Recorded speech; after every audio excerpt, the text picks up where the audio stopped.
But it was tough, man. It was tough. All of that. It was roughly 16 months of just boom, boom, boom, boom. And you either got to bend or break, you know?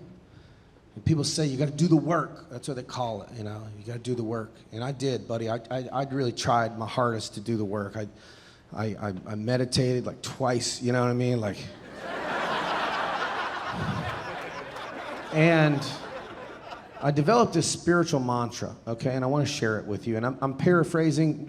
I certainly didn't make this up. I'm paraphrasing probably every spiritual teacher in history that we've contorted and distorted. But here's the thing. In this moment right now, in this theater, everything we're doing here, this is where joy is, this is where laughter is, this is where love is. Now is all we got. And right now, nothing's wrong. Right now, in this moment. And there's only a few ways to experience now. I know this isn't funny. Hang in there, okay? It's gonna get funny in a second. Some of you are like, this is sad. I like to bring the energy way down at the end of the show. And I still go for the standing ovation. It's ambitious, I get it, you know. It's like showing up for a first date with shit in your pants and still trying to hook up. It's like, hey, I'm really sorry about pooping. You want to make out or anything? No? Okay. Nice to meet you. Now is all there is. And here are the ways that you can experience now. Joy. I'm joyful that you guys came here. But if there was like 43 of you speckled about, I would not be joyful. But I would accept it. That's the next thing. If you can't find joy in it, can you at least accept it? And if you can't accept it, the next state is change. Can you change it? If you can't accept it, can you change it? Because the next state is suffering. And you suffer until or unless you can change or accept what is, right? And I just take that with you, okay? I know it's not funny, but take it with you. And I can get there. I can get there some days. Some days for days at a time.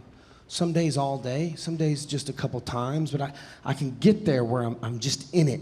And I'm not worried about the future or the past. It's partly because I live in a van. But you know what I mean? Like it's easy when you're eating mushrooms by a waterfall. But you know, it's like... Some of you are still blown away that I have a haircut and a suit. Like, is that him? I don't think it's him. I haven't worn a suit since I married that girl that banged those dudes. But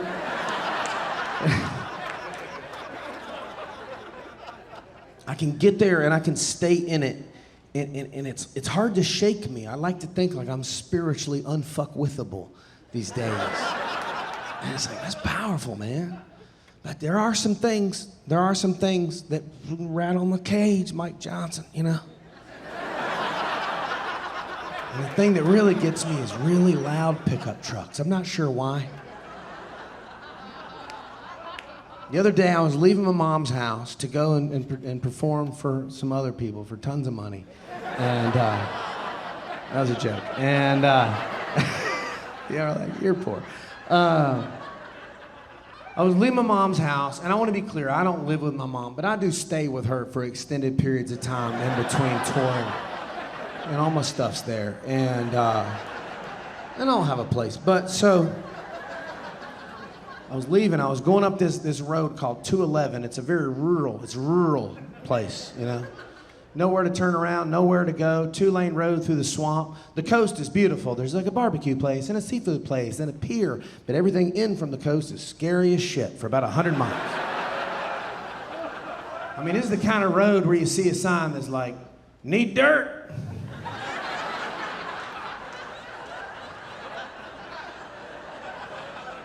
Then you go like another 10 miles and another sign's like, got dirt. I need to connect these two dudes. This is country networking. I'm going up this road. I'm in my zen, man. I'm in my zen. I'm in it. I'm present. I'm feeling wonderful. I'm joyful. I'm in my joy. I'm in the present moment. I'm in the now. I'm listening to a meditation app through my stereo. I may or may not have been smoking a little bit of the devil's lettuce. You know what I mean? I'm a little stony baloney. And it's one of those amazing days where the clouds are doing in the clouds, and you're like, look at that cloud. That's a gosh darn labradoodle right there. You know, puffy clouds, stuff in them, stuff in the clouds. And the wind was blowing. The wind wasn't blowing enough to move the tree. It was just blowing enough to move the leaves. And the leaves were doing my favorite thing. It's my favorite thing. They go. Y'all know what I'm talking about? Y'all do drugs? And so, and I'm like, God, I love it when the leaves do that. I love the clouds. I was like, oh, I'm so lucky. I'm so grateful to go make people laugh for money. It makes me feel better to make you feel better. It's like, I feed off of it. I live for it. And I'm like, man, I got a full tank and an empty road. This is as good as it gets, you know? And all of a sudden, here comes this loudest fucking truck I've ever heard in my life. And he comes around me and it's like, and I was like, oh, get fucking wrecked, you know?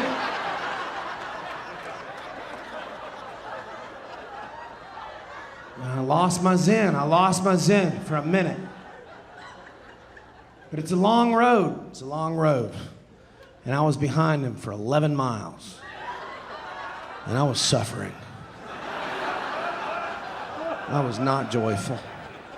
And I could not accept it.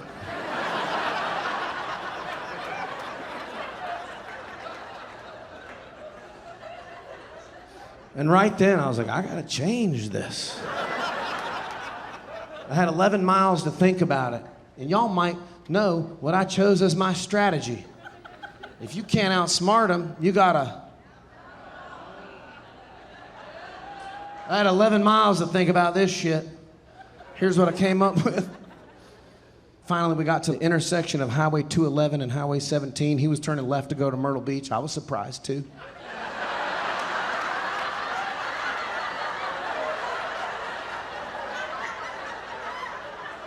I got right beside him at the intersection. I was going straight. I rolled my window down.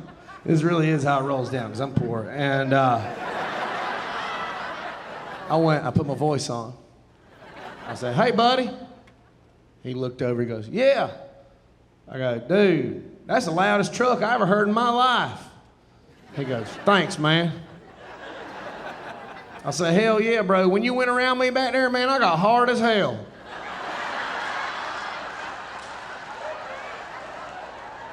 He goes, what? And he looked like he was about to angry cry. You know what I mean? You don't fight a redneck when they're about to angry cry. There's a lot of energy behind that. You will lose. And I go, hell yeah, buddy. Last time you revved it, I came all the way, dog. He goes, what? I was like, ejaculation. And and right then the light turned green and he turned left like this. And as he's turning, I said, what are you doing right now? You want to get a drink or something?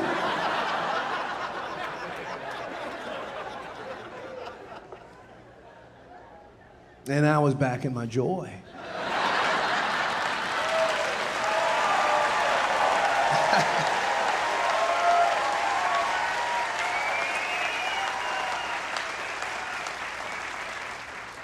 And I laughed for about an hour and a half.